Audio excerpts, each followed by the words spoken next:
नमस्ते मेरे प्यारे दोस्तों, आज मैं आपको सुनाऊंगी पंचतंत्र की कहानी, ब्राह्मणी और तिल के बीज। दोस्तों, एक बार की बात है, एक निर्धन ब्राह्मण परिवार रहता था। एक समय उनके यहाँ कुछ अतिथि आए। घर में खाने पीने का सारा सामान खत्म हो चुका था। इसी बात को लेकर ब्राह्मण और ब्राह्मण पत्नी में यह बातचीत हो रही थी। ब्राह्मण, कल सुबह कर्क संक्रांति है, भिक्षा के लिए मैं दूसरे गाँव जाऊंगा। वहाँ एक ब्राह्मण सूर्यदेव की तृप्ति के लिए कुछ दान करना चाहता है। पत्नी, तुझे तो भोजन योग्य अन्न कमाना भी नहीं आता। तेरी पत्नी होकर मैंने कभी सुख नहीं भोगा, मिष्टान नहीं खाए, वस्त्र और आभूषणों को तो बात ही क्या कहनी। ब्राह्मण, देवी, तुम्हें ऐसा नहीं कहना चाहिए। अपनी इच्छा के अनुरूप धन किसी को नहीं मिलता। पेट भरने योग्य अन्न तो मैं भी ले ही आता हूँ। इससे अधिक की तृष्णा का त्याग कर दो। अति तृष्णा के चक्कर में मनुष्य के माथे पर शिखा हो जाती है। ब्राह्मणी ने पूछा कि ये कैसे? तब ब्राह्मण ने सुअर, शिकारी और गीदड़ की यह कथा सुनाई। एक दिन एक शिकारी शिकार की खोज में जंगल की ओर गया। जाते जाते उसे वन में काले अंजन के पहाड़ जैसा काला बड़ा सुअर दिखाई दिया। उसे देखकर उसने अपने धनुष की प्रत्यंचा को कानों तक खींचकर निशाना मारा। निशाना ठीक स्थान पर लगा। सुअर घायल होकर शिकारी की ओर दौड़ा। शिकारी भी तीखे दांतों वाले सुअर के हमले से गिरकर घायल हो गया। उसका पेट फट गया। शिकारी और शिकार दोनों का अंत हो गया। इस बीच एक भटकता और भूख से तड़पता गीदड़ वहां आ निकला। वहां सुअर और शिकारी दोनों को मरा देखकर वह सोचने लगा, आज दैववश बड़ा अच्छा भोजन मिला है। कई बार बिना विशेष उद्यम के ही अच्छा भोजन मिल जाता है। इसे पूर्व जन्मों का फल ही कहना चाहिए। ये सोचकर वह मृत लाशों के पास जाकर पहले छोटी चीजें खाने लगा। उसे याद आ गया कि अपने धन का उपयोग मनुष्य को धीरे धीरे ही करना चाहिए। इसका प्रयोग रसायन के प्रयोग की तरह करना उचित है।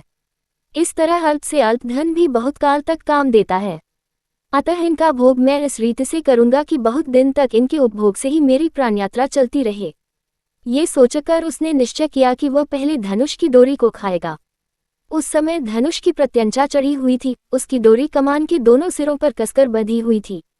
गीदड़ ने डोरी को मुख में लेकर चबाया। चबाते ही वह डोरी बहुत वेग से टूट गई और धनुष के कोने का एक सिरा उसके माथे को भेद कर ऊपर निकला आया, मानो माथे पर शिखा निकल आई हो। इस प्रकार घायल होकर वह गीदड़ भी वहीं मर गया। ब्राह्मण ने कहा, इसीलिए मैं कहता हूँ कि अतिशय लोभ से माथे पर शिखा हो जाती है। ब्राह्मणी ने ब्राह्मण की यह कहानी सुनने के बाद कहा, यदि यही बात है तो मेरे घर में थोड़े से तिल पड़े हैं, उनका शोधन करके कूट छांट कर अतिथि को खिला देती हूँ। ब्राह्मण उसकी बात से संतुष्ट होकर भिक्षा के लिए दूसरे गांव की ओर चल दिया।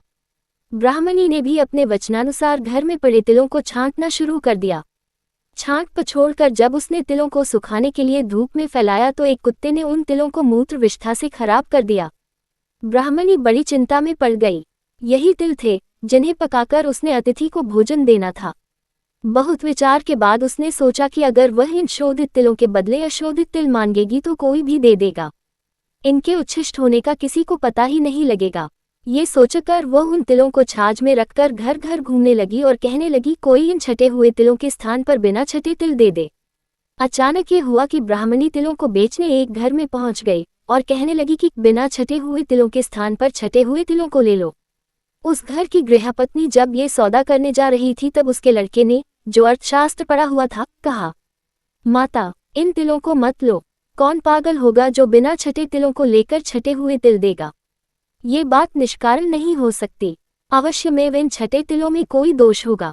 पुत्र के कहने से माता ने ये सौदा नहीं किया। सीख, बिन कारण कार्य नहीं।